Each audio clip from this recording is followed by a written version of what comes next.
Io abito a Portoguaro e noi a Portoguaro, in quella zona, abbiamo il problema in questo momento delle centrali di biomassa.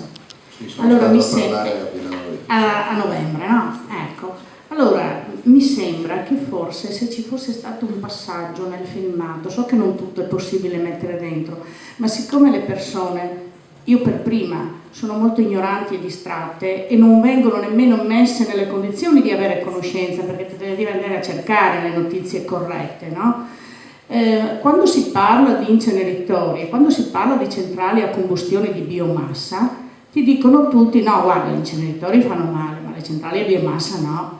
Allora, corriamo un rischio, cioè, il filmato secondo me... Centrali a combustione di biomassa. Sì, centrali a combustione dove vengono bruciate o legname oppure materiale oleaginoso, dipende dal tipo di centrale, no? Dipende dal combustibile. Ecco, allora voglio dire, il problema del recupero dei rifiuti, il problema dell'energia, il problema comunque della combustione sono tre problemi legati, no? Però mi dà l'idea che se noi non puntiamo l'accento sul fatto che si è sporchi da morire anche quando si ha una centrale a biomassa, no? Molta gente viene un po' fuorviante il fatto di parlare solo di inceneritori, perché purtroppo la fabbrica del falso ti dice che la centrale a biomassa non è un inceneritore, no? E quindi io credo che dovremmo anche su questo fronte fare informazione, fare il più possibile informazione, perché ripeto è ancora peggiore rispetto all'inceneritore, secondo me, non dal punto di vista, tanto dal punto di vista della gravità, ma dal punto di vista psicologico passa con molta più facilità. Anche della numerosità, nel senso che ce ne saranno. E noi ne abbiamo già 24 tra digestato e a combustione diretta, eccetera, e chissà quante, perché non c'è la sommatoria, non serve. Non più tardi di qualche mese fa all'Università di Udine c'è stato un convegno sull'amianto. Io sono andato a parlare di rischi ambientali, ho fatto vedere una diapositiva che è tratto da un documento dell'ARPA Friuli Venezia Giulia, basta andare sul sito dell'ARPA. C'è una proiezione fatta nel 2009, una proiezione fatta per il 2015 sull'inquinamento da PM10 del Friuli Venezia Giulia. Si vede in questa cartina una macchia blu, che è la zona più inquinata delle polveri, che riguarda la bassa pordenonese, no? La zona del mobile. E poi ho fatto vedere un'altra tabella che è tratta dal piano rifiuti regionale che è stata approvata in commissione, in cui si vede come nella provincia di Pordenone ci sono 35 insediamenti industriali, 35, che sono autorizzati a bruciare i propri resti di lavorazione, i propri rifiuti. Di questi 35, 33, guarda caso, sono in quella zona blu. È un caso? Sarà un caso, però 33 stanno proprio lì. Ora, queste sono osservazioni abbastanza semplici.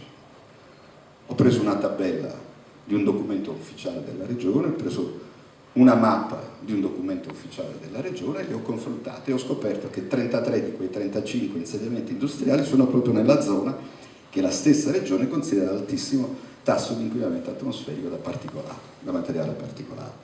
Allora uno che cosa dice? Ho dei dati, vado ad operare per far sì che ciò non accada, cioè, ho gli strumenti per poter andare a misurare, a verificare, scoprire cose che non va, programmare in modo diverso i controlli, fare anche una pianificazione territoriale diversa, tutto ciò che non è mai accaduto, cioè è una cosa che viene scoperta. Se voi andate sul sito dell'ARPA troverete che c'è uno studio che si chiama INEMAR, estremamente interessante.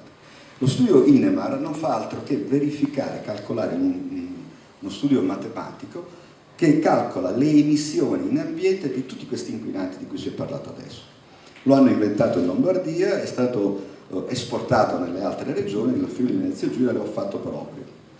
Allora, io mi sono divertito, fra virgolette, perché non posso, purtroppo lavoro anche, e ho anche una famiglia e faccio anche altre cose, non potevo fare questi calcoli per tutti gli inquinanti di quelle tabelle. Ci sono tutti, sono veramente molto bravi.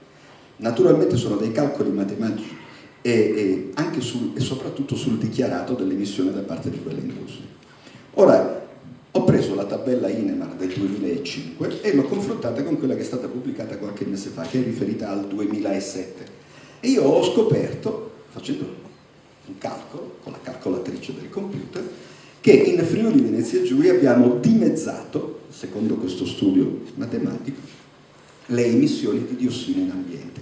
Dimezzate, da 12,5 microgrammi per abitante siamo passati ai 6 e qualcosa. Allora dico, Madonna, siamo stati molto bravi. E infatti siamo stati bravi.